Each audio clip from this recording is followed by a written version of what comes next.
Nous allons revenir, je crois, dans un ESAT maintenant.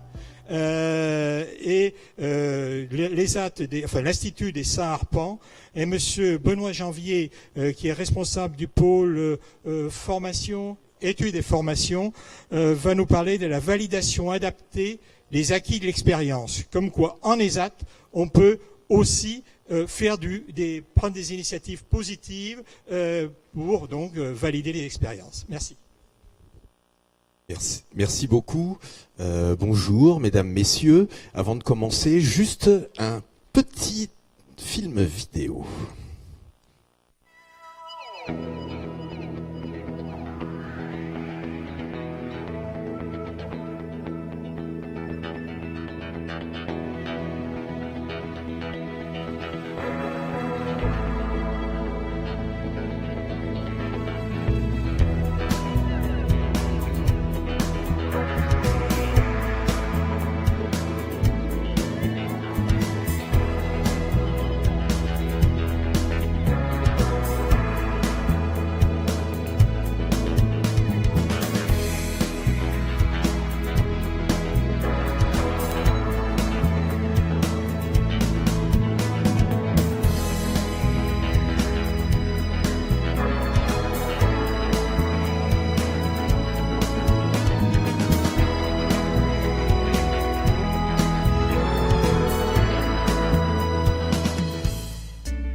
Tout à fait, un titre professionnel, ça change les regards. Alors, la V2AE, en fait, est née de 2 projets de recherche-action qui ont été menés dans le cadre de l'Institut Les Saints-Arpents et du pôle études et formations de 2006 à 2011. L'objectif étant de s'appuyer sur la démarche de VAE existante pour accompagner des personnes en situation de handicap vers des diplômes de droit commun. Alors vous avez là devant vous effectivement les étapes de la VAE classique, à savoir 4 étapes essentielles. La première, je prépare mon projet, je regroupe les éléments de preuve. La deuxième, je constitue mon dossier de recevabilité, donc qui est envoyé à la directe, ce qu'on appelle le livret 1. Le troisième étape, c'est je constitue mon dossier de validation, livret 2, où là on va détailler effectivement les bases du référentiel métier. Et enfin, la 4e étape, c'est je valide mon dossier en passant l'examen ou en me présentant devant le jury. La problématique était, comment adapter cette démarche de VAE aux spécificités des travailleurs en ESAT? Alors nous avons, à partir de là, travaillé avec mon collègue ergothérapeute sur plusieurs aspects et notamment sur 3 valeurs essentielles. La première, respect de l'autonomie de nos personnes, à savoir travailler sur la notion de compétence, en sachant qu'il est très facile de reconnaître des compétences, mais il est beaucoup plus difficile pour une personne en situation de handicap de se reconnaître compétente. Et cette notion était essentielle. Nous voulions amener les personnes à exprimer leur vécu, leur désir, leur autonomie, donc par le fait qu'ils puissent se reconnaître compétentes. Je suis capable de faire quelque chose. La deuxième, c'était de travailler sur la notion d'indépendance. D'indépendance dans l'acte, dans les gestes, dans l'agir. Et enfin, la troisième, travailler sur une notion purement pédagogique qui était la réflexivité au niveau de l'apprentissage. De fait, nous avons mis en place tout un tas de procédures. Alors, la procédure de la V2AE, la voici. La première étape va être de favoriser l'expression des savoir-faire expérientiels des personnes, mais aussi de leur vécu, de leur désir, dans un cadre de projet réflexif. Immédiatement, nous nous sommes basés sur 2 notions. La richesse environnementale et la capacité au cœur de cette démarche. Alors, richesse environnementale, pourquoi? Parce que dans les ESAT, il existe des environnements très multiples. Il n'y a pas 2 ESAT pareils. Vous avez des spécificités différentes, vous avez des activités diversifiées. 2 ateliers de conditionnement de sous-traitance industrielle ne se ressemblent absolument pas. On y fait des activités différentes. Vous avez une richesse du coup environnementale, expérientielle, énorme. comment exploiter cette richesse expérientielle pour faire ressortir, pour aider à gagner des compétences et du savoir-faire. Donc, nous avons développé, à partir de là, nous avons mis en place une méthode qui permet aux établissements de développer leur propre livret de savoir-faire professionnel. En fonction de leurs activités, nous accompagnons les personnes, donc les professionnels, pour établir ce qu'on appelle le référentiel d'activité de la structure, de l'établissement, sur lequel on va pouvoir, à partir de là, accompagner les personnes dans une capacité à démontrer leur savoir-faire dans l'environnement de travail. Étape 1, absolument nécessaire pour l'obtention du livret 1, identifier ce que je fais, le montrer et enfin l'expliquer. Et le tout accompagné naturellement dans une dimension de juste proximité avec son moniteur référent. L'objectif étant de permettre à la personne, au travailleur, d'exprimer cette capacité. Savoir ce que l'on sait faire, mais aussi savoir ce que l'on ne sait pas faire. Et cette notion est essentielle. Ensuite, nous avons décidé de compléter l'expérience professionnelle des travailleurs par l'intermédiaire de formations accessibles et l'apport d'outils pédagogiques adaptés à leurs besoins. Alors la formation accessible, c'est pas une formation in situ, ça peut l'être. Effectivement, on peut s'appuyer sur des moniteurs d'atelier, sur des techniques pour apporter effectivement une formation et l'accompagner, former ces moniteurs à être dans une pédagogie active. Mais ça concerne aussi des formateurs, je dirais, extérieurs, des formations techniques. On parlait tout à l'heure effectivement de la grosse difficulté au niveau de l'apprentissage à faire comprendre à des formateurs qui ne sont pas spécialisés dans le monde du handicap quelle pédagogie apporter pour arriver à faire passer des messages. Eh bien, nous avons cette action, à savoir qu'on va on va accompagner les formateurs qui le désirent et on va les former à la notion du handicap, on va les former dans une dynamique, effectivement, qui va leur permettre d'adapter le contenu de leur formation. Alors, on est sur des formations de dynamique de groupe, où on va utiliser beaucoup la confrontation croisée, on est sur de l'approche réflexive, on est sur du suivi individuel, absolument nécessaire, on est sur de la pédagogie active, donc en terrain, directement, en situation, mais aussi avec d'autres approches telles que Montessori pour tout ce qui est savoir de base. On utilise effectivement les approches Montessori avec des instituteurs spécialisés qui viennent donc former à la notion de handicap et qui viennent compléter et aider nos personnes à avancer. À partir de là, nous avons développé tout un tas de process. Ces process, c'est des outils. Alors, on a développé beaucoup de supports de formation accessibles, au format facile à lire et à comprendre. Et oui, quand vous êtes confronté à un référentiel métier, alors j'en prends un par exemple, c'est celui effectivement, le titre professionnel de chauffeur-livreur sur véhicule léger, vous avez le CACES à passer, je ne sais pas si vous avez déjà vu le livret du CACES, c'est absolument illisible pour une personne en situation de handicap. Donc il a fallu faire tout ce travail de réingénierie, en définitive, au niveau des documents. Nous l'avons fait avec ces formateurs et nous avons, à partir de là, créé donc une multitude, actuellement il y en a à peu près une cinquantaine, donc de supports de formation accessibles au format facile à lire et à comprendre dans tout un tas de domaines. À chaque fois, effectivement, qu'avec un ESAT, on travaille sur une vision nouvelle d'une activité professionnelle, on va pouvoir redévelopper ces petits livrets de format. Et puis, on s'appuie extrêmement aussi sur les tutoriels vidéo au niveau de l'apprentissage. Parce que pour nos personnes, en termes de remédiation, c'est absolument fantastique. Travailler sur la vidéo, pouvoir filmer les personnes en situation où ces personnes vont devenir acteurs, actrices de leur propre apprentissage. Et du coup, ils vont pouvoir se revoir, ils vont pouvoir se vérifier, se corriger. On va pouvoir les accompagner dans la réalité de la situation. Et cette démarche est parfaite, notamment dans la démarche, effectivement, de comprendre et d'explicitation du geste professionnel, chose que l'on demande au terme de l'examen et du jury. Enfin, une chose qui était essentielle, c'est que dans la démarche de V2AE, il faut que l'on puisse prendre en compte effectivement l'importance et l'impact de la situation de handicap. Alors ça passe par la connaissance des conduites d'habituation de nos personnes, mais aussi de leur mode compensatoire, et dans l'interaction de ces modes compensatoires avec leur environnement et les mécanismes d'apprentissage. C'est vrai qu'on a été confronté très rapidement au fait que beaucoup de personnes, effectivement, devenaient extrêmement paniqués devant un jury d'examen, que certaines personnes, effectivement, en ayant des problèmes de repères dans l'espace, ne pouvaient pas lire un plan. On s'est retrouvé confronté à des problématiques pour une personne, notamment, ne sachant ni lire, ni écrire, ni compter, et qui devait faire effectivement un travail de pavage, de dallage avec 5 mm d'écart. Et pourtant, il y arrive.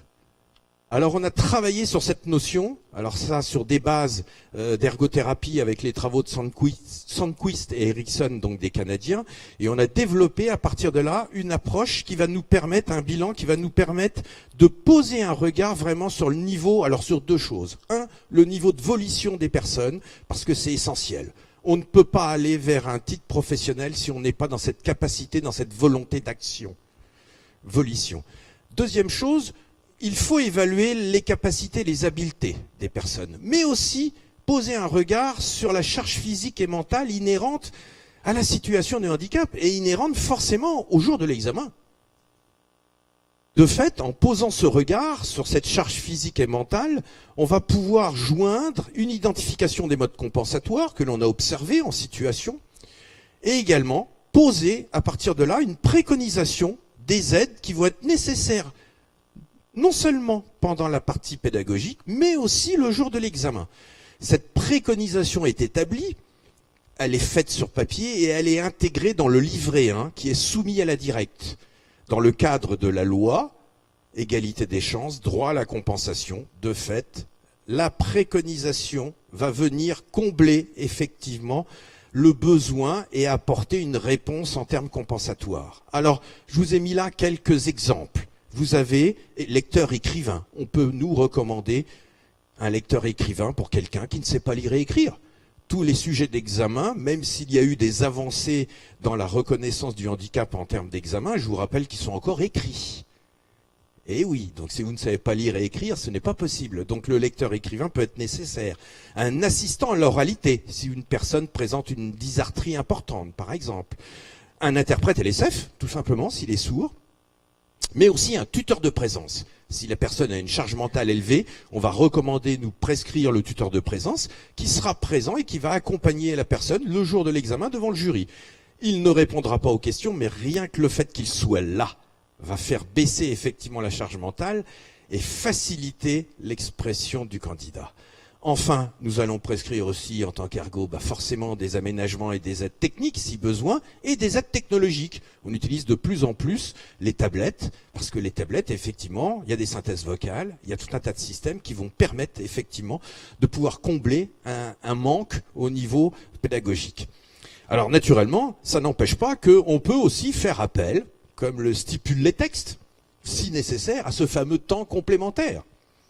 C'est la seule chose qui était reconnue dans les diplômes pour les personnes en situation de handicap. Or, certains d'entre elles, nous on voit, n'ont absolument pas besoin de temps complémentaire. C'est pas du temps qu'elles ont besoin, c'est d'avoir une compensation qui, effectivement, correspond bien à leur situation de handicap. Donc, de fait, nous avons aussi cette possibilité de faire appel au temps complémentaire. Alors, naturellement, l'objectif pour nous était très simple. Et cette question, elle était là. Comment faire reconnaître aux certificateurs professionnels non initiés au monde du handicap, parce que c'est le cas, que les aides à la compensation ne sont pas un avantage, mais le rééquilibre d'un désavantage lié à une situation de handicap. Et ça n'a pas été simple, parce que c'est vrai que les examinateurs voient le candidat avec un regard de professionnel. Certes, ils ont tout à fait raison, c'est leur objectif. La problématique, c'est qu'il faut accepter aussi que ce professionnel peut avoir besoin d'une aide pour venir exprimer et faire valider son savoir-faire et aussi qu'il puisse exprimer sa compétence.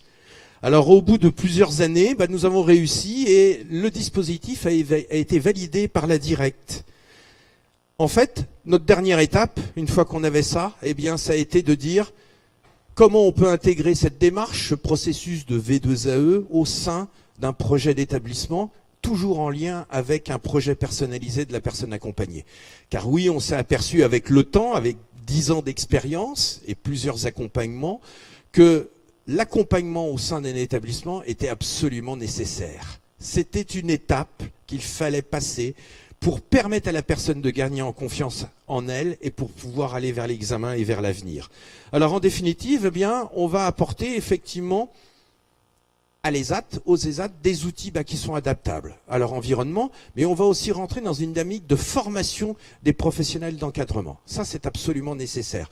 Moi, j'enseigne beaucoup en faculté, mais aussi à des moniteurs d'ateliers des ETS, et je peux vous dire que quand on leur parle effectivement d'ergologie, qu'on leur parle de pédagogie active, ils sont souvent, ils sont pas forcément très prêts à cette démarche-là. Il faut les former. Donc l'objectif, eh bien, c'est d'amener une formation à plusieurs niveaux. Déjà, la base nécessaire, c'est savoir ce qu'on demande aux personnes et comment on le demande. C'est-à-dire construire ces référentiels. Construire ces référentiels d'atelier, parce que chaque atelier est différent. Ça va permettre de poser un regard sur le savoir-faire, mais ça va permettre aussi de poser un regard aux professionnels en lien avec les référentiels métiers et les diplômes. Et oui, est-ce que ce que je demande dans mon atelier, eh bien, en fait, je peux l'utiliser, je peux l'exploiter pour accompagner ma personne vers un diplôme. La deuxième chose, on va les former à l'entretien d'explicitation. Parce que c'est absolument nécessaire. Il va falloir amener la personne à expliciter. Souvent, les personnes sont dans le fait d'agir, le fait de montrer. Mais le fait de l'expliquer dans un autre contexte, eh bien, c'est pas du tout la même démarche. Or, le jour de l'examen, c'est ce qu'on demande. On demande à une personne d'expliciter dans un cadre, effectivement, l'examen. L'accompagnement réflexif, parce que c'est absolument nécessaire, ça va de pair. Et puis on va les former aussi à l'observation des modes compensatoires. Observer que tel comportement, telle attitude n'est pas le fruit, effectivement, de quelque chose qui sort comme ça, le jour, et qui peut changer le lendemain. Non. C'est quelque chose qui vient dans une conduite d'habitude d'action, une conduite d'habituation de la personne, et qu'il va falloir prendre en compte, effectivement, pour pouvoir l'accompagner. Et puis enfin, on va les former à la création de supports pédagogiques accessibles, pour qu'ils deviennent complètement autonomes dans la démarche. Alors nous avons mis en place tout cela dans un cadre de projet personnalisé, parce qu'effectivement il fallait faire le lien aussi avec le projet personnalisé. Alors je ne sais pas si vous allez voir tout à fait, si c'est bien, ça passe bien. On a donc mis en place différentes étapes, en fait il y a 6 étapes qui sont en lien avec le projet personnalisé que l'on peut avoir dans n'importe quel établissement. À savoir que la première étape, c'est déjà la personne qui va remplir son classeur de savoir-faire professionnel. Alors elle ne le fait pas toute seule, elle le fait effectivement avec l'aide de son moniteur d'atelier ou de son accompagnateur technique. Et à partir de là, elle va permettre à la personne d'identifier l'ensemble de son savoir-faire expérientiel. À partir de là, la personne peut avoir le désir de dire j'ai envie de passer un diplôme professionnel. Nous, il y en a certains, ils ont mis 8 ans pour pouvoir l'exprimer. Alors que dès le départ, on savait qu'ils en avaient les moyens. Mais vous voyez qu'il a fallu travailler sur l'accompagnement, déclencher. À partir de là, eh bien, la personne va en parler avec son moniteur. On va rentrer dans la dynamique de projet personnalisé. On va, à partir de là, déclencher effectivement tout un tas d'accompagnement. Alors, vers le médecin du travail, déjà, s'il y en a besoin au niveau de certaines aptitudes, mais aussi par rapport à la psychologue, par rapport à l'ergothérapeute, qui vont venir vérifier la situation de handicap, poser une expertise et poser un regard sur les droits à la compensation. Et puis, la troisième étape, ça va être de présenter tout ça, toute cette demande, lors de sa réunion de projet personnalisé. La réunion, c'est un ensemble, c'est un collectif de professionnels avec la personne et on va poser un regard. Soit le projet est complet, effectivement, le dossier est complet et le projet peut être retenu, soit effectivement le projet n'est pas encore finalisé, pas complet, ou alors la personne n'est pas encore dans cette dynamique de volition d'aller vers le diplôme et à ce moment-là, on repartira sur un complément. Si le projet est retenu, eh bien la personne là va être accompagnée. Alors la personne, au départ, on va lui attribuer un tuteur de métier. Un tuteur de métier, c'est quelqu'un qui n'est pas forcément du métier, justement, propre, mais qui va être dans un accompagnement et qui va l'amener à être dans une dynamique de réflexivité par rapport, donc d'explicitation par rapport à son savoir-faire.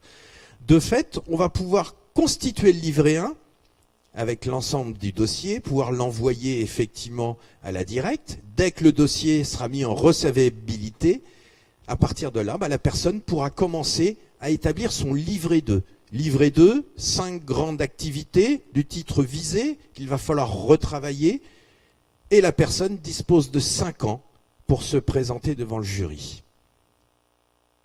Cette expérience, ça fait faire plus de 10 ans qu'on la mène, donc dans notre ESAT, mais aussi dans d'autres lieux. Alors c'est vrai que l'objectif n'est pas que tout le monde ait un titre professionnel, ce n'est pas l'objectif, mais que ceux qui le désirent, oui, puissent y accéder, et surtout de mettre en œuvre une démarche qui va être vraiment dans une démarche d'accompagnement à la professionnalisation et qui va permettre à nos personnes, effectivement, nos travailleurs en situation de handicap, eh bien, d'avancer progressivement, pas à pas, étape à étape, pour aller effectivement vers après une démarche d'inclusion en milieu ordinaire et en entreprise. Voilà. Je vous remercie.